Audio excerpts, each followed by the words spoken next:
Eh bien salut tout le monde, c'est Jérém, je suis heureux de vous retrouver dans cette vidéo dans laquelle je vais vous présenter Forge Warning Helper 2.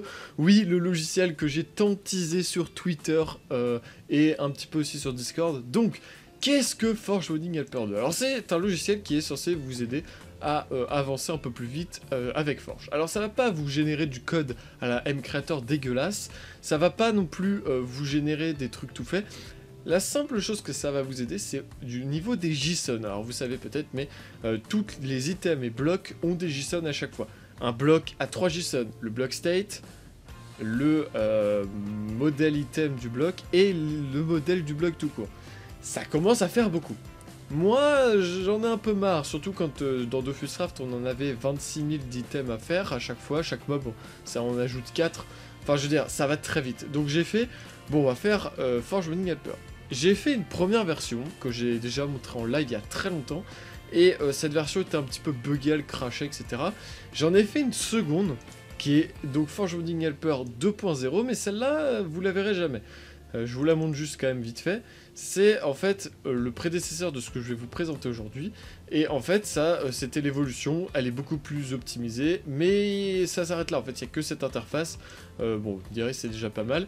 Mais bon, voilà, ça c'était pas trop compatible avec beaucoup de choses. Ça marchait avec Dofuscraft parce qu'on avait notre structure, mais si vous aviez une structure différente de Dofuscraft, bah, vous étiez un petit peu niqué. Du coup, j'ai essayé d'oublier ça, mais moi je l'utilise plus, je voulais juste montrer. Et je vous présente Forge Warning Helper 2.0 qui est public. Alors ça c'est une version publique, donc la 2.0 privée, on s'en fout, oubliez-la, c'était juste pour comparer. Mais dans la description je vous mets deux liens. Donc Forge Warning Helper 2 qui est simplement un petit, c'est juste un exe. Et le dossier exemple que vous avez ici. Alors pourquoi? Parce que je vais un petit peu vous montrer comment ça marche, mais pas dans un mode que j'ai déjà. Par contre, je vais vite fait vous montrer comment lancer. Donc par exemple ici, j'ai Dofuscraft Core, et vous pouvez voir que Forge Warning Helper 2 est ici. Donc en fait, pour l'installer, c'est simple, vous prenez l'application que vous avez téléchargée, vous la mettez là où il y a le build.gradle, ou là où il y a le dossier SRC en fait, et puis c'est bon. Voilà, après vous avez juste à la lancer, et je vais vous montrer un petit peu les fonctionnalités juste après. Voilà, c'est pas très compliqué. Si votre antivirus le déclare comme dangereux, sachez-le, il est pas dangereux, je vous promets. À part si quelqu'un s'amusait à modifier le lien, etc. Mais moi, il n'y a aucun virus, etc. Il n'y a pas de problème là-dessus. Ajouter une exclusion, etc. Mais vu que c'est un logiciel très peu téléchargé, etc. Bon voilà. Mais après, il y a des antivirus qui le mettront dans leur base de données au fur et à mesure s'il y a beaucoup de monde qui l'utilisent, donc pas de problème. Voilà, donc ça c'était comment l'installer, donc voilà, et juste à prendre l'application, le mettre là où il y a le build.gradle, ou si vous voulez là où il y a le dossier SRC, c'est le même endroit de toute façon, et vous le lancez. Alors pourquoi je dis ça? Parce que par exemple ici, j'ai mon dossier SRC, donc quand vous avez, là-dedans, vous avez un SRC, et là-dedans en fait vous avez juste un SRC vide, mais avec les dossiers qu'il faut. Voilà, donc bon voilà, ça s'appelle test mode, et en fait, vous avez même mettre ici Forge Warning Helper, bon bref. Bon, bref, ça on s'en fiche maintenant, je l'ai décompressé. Donc, si j'enlève le SRC, donc je vais faire supr, ça plante. Et oui, parce que Forge Warning Helper va absolument vérifier tout au démarrage, et c'est quelque chose d'assez important parce que c'est quelque chose que mon ancien logiciel ne faisait pas, et s'il manquait un dossier, bah il plantait. Bon, voilà.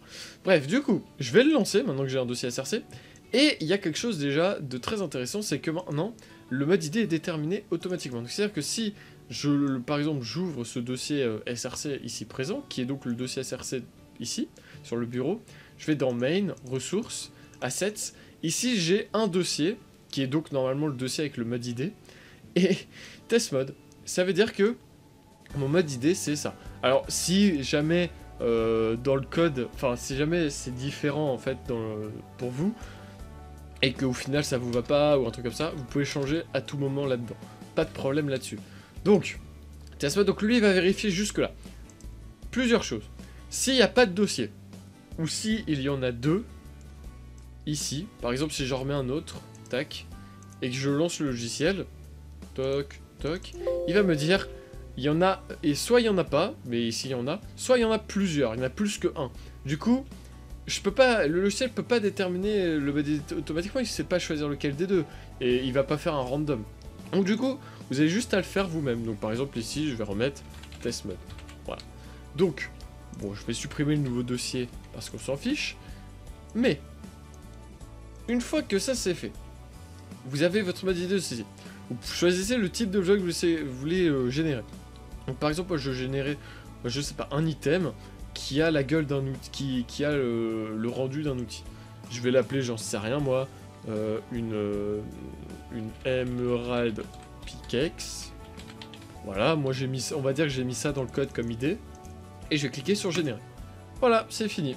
Donc maintenant si je vais dans texture, modèle item, si je dans, et là vous avez le Emerald Pickaxe. Et si j'ouvre, tac, parce que c'est magique et qu'on aime bien, et bien vous pouvez voir que test mode c'est bien le mode idée, item, ça jusque là rien de problématique, et Emerald Pickaxe. Donc en fait, il va aller chercher la texture dans le dossier item Emerald Pickaxe. Là vous allez me dire, ouais, mais moi mon dossier de texture il a pas de S.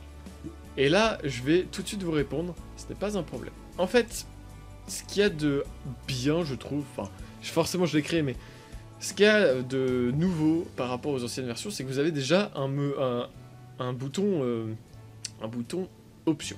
Je vais cliquer dessus. Là, vous avez tout un bordel. Alors déjà, il faut savoir que si par exemple ici je fais ça, hop, je ferme et que je génère, en fait, j'ai des messages pour confirmer. Tac. Bon là, le message après la génération ne marche pas apparemment. Mais bon, c'est pas très grave. De toute façon, il sert à rien, je vais pas vous mentir. Donc, une fois que c'est généré, tac. C'est bon. Donc là, je vais relancer le logiciel pour vous montrer. Là, hop, il a trouvé mon fichier modèle. Bon, tout jusque-là, il n'y a aucun problème. Bon. Mis à part ces deux options, dont une qui a pas l'air de fonctionner, navré, mais de toute façon, ce message-là, en vrai, je crois que je devais l'enlever. J'ai juste dû oublier de l'enlever sur l'interface parce que je crois que j'ai enlevé toutes les fonctions vis-à-vis de ça. Eh bien, il y a un panel de boutons ici. Et en fait, vous pouvez éditer les modèles types. Je m'explique. Vous avez vu que le JSON que j'ai généré là, tac, donc Emerald Pickaxe, il a un modèle. C'est-à-dire que moi, dans le logiciel, moi je lui dis, bah tu mets juste l'idée et puis le mode idée. Mais ça, vous pouvez totalement l'éditer. Et c'est ça qui est bien. Donc par exemple, je vais aller sur l'item outil qui est ici. Hop.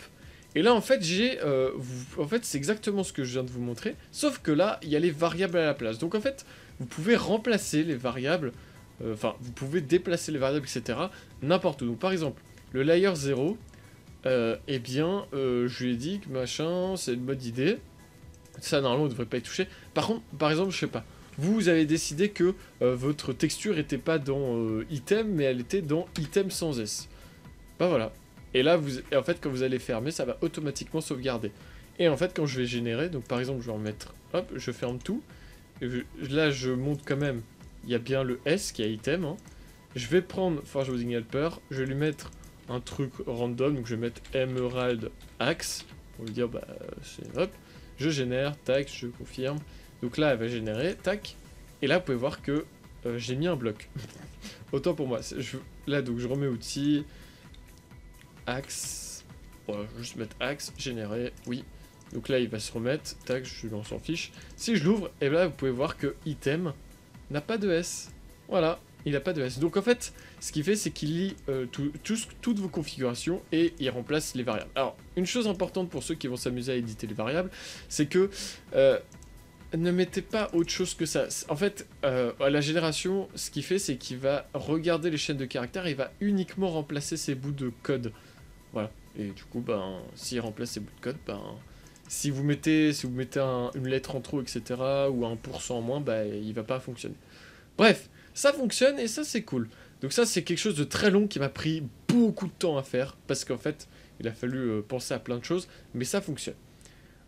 Bon, et là, vous allez me dire, mais c'est un fichier d'application, il stocke toutes tes options où ? Eh bien, pour ceux qui voudraient savoir, tout est stocké dans votre AppData. Bon, pour ceux qui ne le savaient pas, je m'appelle Jérémy, c'est incroyable. Donc en fait, vous allez dans le AppData Roaming, là où il y a votre point Minecraft, et vous allez dans GRMTech. Et là, vous avez Forge Woodsing Helper, et là, vous avez les settings. Donc ça, c'est les fameuses cases à cocher, qui sont juste là, voilà. Et ensuite, les modèles. Et donc là, en fait, vous avez les modèles par défaut. Donc par exemple, Item Tool, j'avais enlevé le S. Bah ici, en fait, vous pouvez voir que c'est ce que vous avez mis. Et en fait, lui, bah, il est content parce qu'il a tout simplement ouvert le Item Tool. Donc en fait, la première fois que vous allez le lancer, Forge Woodsing Helper va créer tous les dossiers qu'il y a dans le roaming et va générer des fichiers par défaut. Si jamais votre mode est différent, il faudra veiller à ce que ça, à veiller à les éditer. Mais ça, le faites pas directement depuis là. Vous pouvez, mais c'est pas trop un intérêt. Vous pouvez le faire directement via le logiciel et puis en plus vous avez les bonnes variables, etc. ici à utiliser. Voilà. Et donc du coup, j'ai généré un bloc tout à l'heure juste sans faire exprès. Vous pouvez voir que le Emerald Axe fonctionne. Vous pouvez également éditer les modèles types de block state. Donc là, j'ai mis un truc basique, mais voilà. Bon, après, l'indentation, etc., vous pouvez également l'éditer, mais ça, je vous laisse vous amuser. Voilà. J'ai terminé pour la présentation de Forge Helper. C'est peut-être pas la vidéo la plus passionnante, mais je tenais vraiment à vous expliquer comment ça marchait dans les plus précis possible, le plus précisément. Voilà, c'est la fin de cette présentation de Forge Helper. Je tenais à vraiment vous présenter en détail comment ça marche, histoire que vous ne soyez pas perdus. Si vous avez des questions, n'hésitez pas à le poser dans les commentaires. S'il y a des bugs à faire, n'hésitez pas à les envoyer à l'adresse mail qui s'affiche à l'écran, jeremtech@gmx.fr, histoire que je puisse. Et puis également vos idées, si vous avez des idées d'ajout à faire pour ça, eh bien n'hésitez pas également à les envoyer. Sachez que pour l'instant, et je compte pas du tout, il ne générera pas de code, parce que ça n'a aucun sens de générer du code, vous êtes censé le faire. Peut-être à l'avenir, il générera vous copier-coller, mais ce qui était le cas dans le tout premier Forge Helper 1, mais je l'ai enlevé parce que c'est pas très utile, mais pourquoi pas, j'ai envie de dire, mais bon. Pour l'instant, c'est surtout si vous avez d'autres idées de fonctionnalités, hormis peut-être à part les JSON de blocs et d'items, je vous laisse tout envoyer. Ne mettez pas ça dans les commentaires s'il vous plaît parce que ça va être le fouillis. Envoyez ça vraiment moi par mail. Comme ça vous avez aussi la place de bien détailler. Et puis voilà. Et pour ceux qui veulent savoir, j'ai fait ça sous Software Zator 2014. Comme ça je me suis pas trop cassé le cul à coder. J'en ai fait un petit peu parce que surtout à la génération. Mais c'est tout quoi. Ça reste léger. Voilà. Sur ce on se dit à très vite dans de prochaines vidéos. Modez bien. Et tchuss!